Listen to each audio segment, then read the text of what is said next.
All right, let's dive into a conflict that never actually happened, but very well could. We're going to break down the fictional India-Pakistan crisis of May 2025.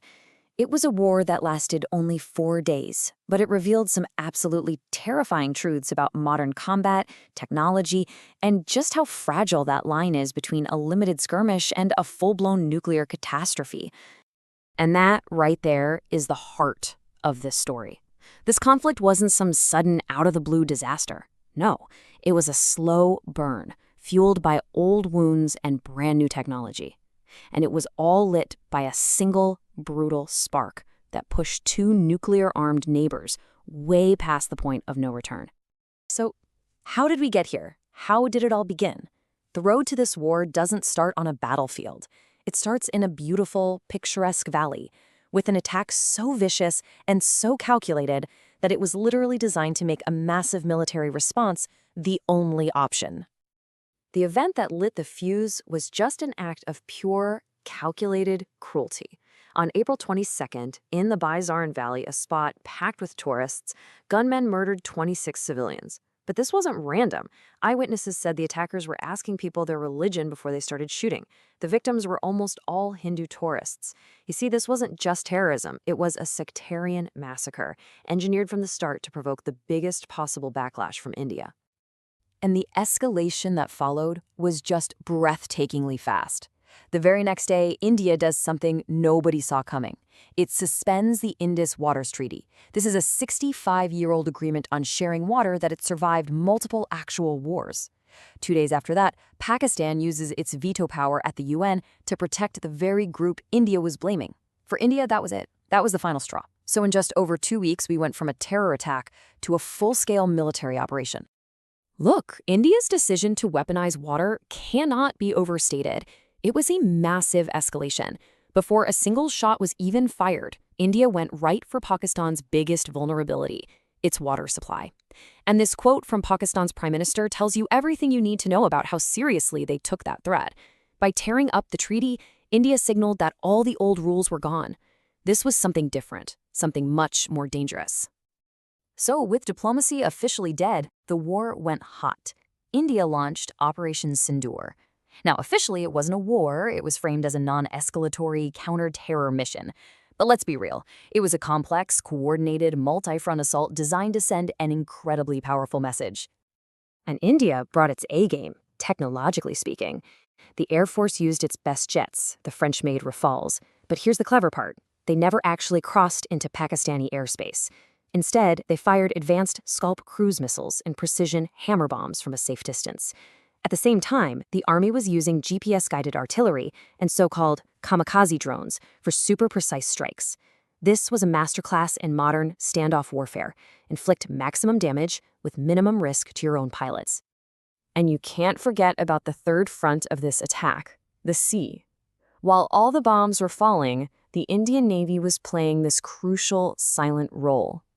By surging its fleets into the Arabian Sea, it essentially trapped the entire Pakistan Navy in its own ports. This forced Pakistan to divert its own jets to defend the coastline, taking pressure off the main Indian assault.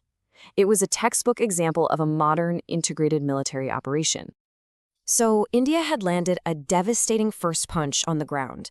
But up in the skies, Pakistan was about to unveil a capability that would not only take down India's best fighter jet, but would challenge decades of Western military dominance. This, right here, is where the whole story flips on its head. To really get what happened next, you need to understand this concept, the Chinese kill chain. Now, this isn't about one plane or one missile. It's a system of systems. Imagine a digital web connecting ground radars, spy planes, and fighter jets, all sharing data in real time. It lets them build this perfect picture of the battlefield and take out an enemy from so far away the target never even sees it coming. Okay, so let's walk through exactly how this worked. First, powerful Chinese-made radars on the ground pick up the Indian jets. Second, a Chinese KJ-500 spy plane, think of it as a giant flying radar dish, takes that data, tracks the targets, and figures out the perfect shot. Third, it beams that firing solution to Pakistani J-10C fighters, which are flying way back, totally out of harm's way. They launch their long-range PL-15 missiles. And fourth, and this is the killer part, that spy plane keeps guiding the missile through the air until it's close enough for its own radar to take over. It was a flawless, networked kill. And the results of that flawless execution? A moment that sent absolute shockwaves through military headquarters all over the globe.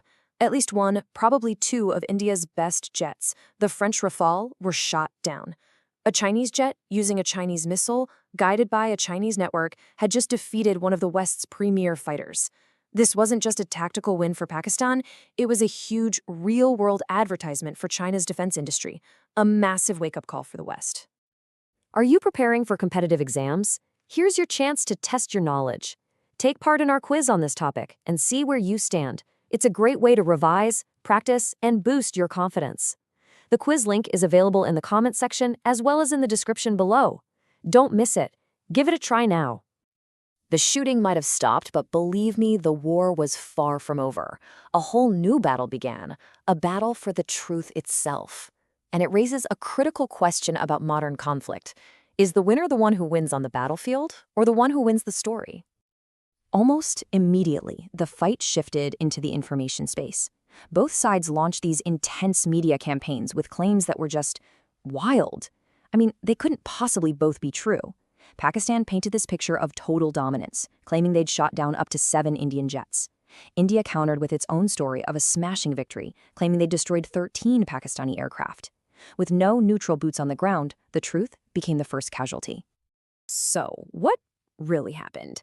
Well, to get a clearer picture, we have to turn to what's called open source intelligence, or OSN. These are independent analysts using things like commercial satellite photos to piece together what actually went down.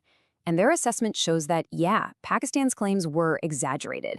India probably lost 2 to 4 jets, but that did include at least 2 of their prized Rafales. India's claims, on the other hand, were much closer to the truth. Analysts confirmed at least 14 Pakistani aircraft were destroyed, many of them caught on the ground by those precision strikes. Okay, so with both sides taking some heavy blows, but also having clear victories they could point to, how did the fighting actually stop? Well, guess what? Even the story of the ceasefire itself became another battlefield with 2 completely different versions of events. And each narrative was perfectly tailored for the audience back home. India's story was all about strength. They claimed that after days of getting hammered, Pakistan's military pleaded for a ceasefire, and India dictated the terms. The US and Pakistani version, though, put America at the center of it all, with President Trump taking credit. That story allowed Pakistan to frame the ending not as a surrender to India, but as a responsible decision managed by a superpower. So after the smoke cleared, what did it all mean? What were the real, lasting consequences of those 4 days in May? Well, when you look at the strategic aftermath, you realize this short, sharp conflict left the world a much, much more dangerous place. In the end, there was no clear winner. You could call it a split decision. India definitely achieved its main goal. It hit Pakistan hard to punish a terror attack and proved its ground forces were superior. It also forced Pakistan to be the one to ask for a ceasefire. But Pakistan also scored major points. It proved it could shoot down India's very best jets, creating a powerful new deterrent. It showed off its Chinese tech, and it got the US involved, which it always wants. And let's not forget the hitting cost here, because even a short, limited war has a massive price tag. The economic damage was just staggering. For India, you're talking over 1,000 canceled flights and billions pulled out by foreign investors. For Pakistan, with an already shaky economy, the shock was even worse. It put their entire international bailout at risk. But here it is, the single most important takeaway from all this. The May 2025 crisis made war between nuclear powers seem normal. It lowered the bar. Both sides showed they were willing to use their most advanced conventional weapons right under that nuclear umbrella. And that is absolutely terrifying, because it relies on the idea that you can perfectly control escalation. It's a gamble where one mistake, one stray missile, one bad radar signal could lead to the unthinkable.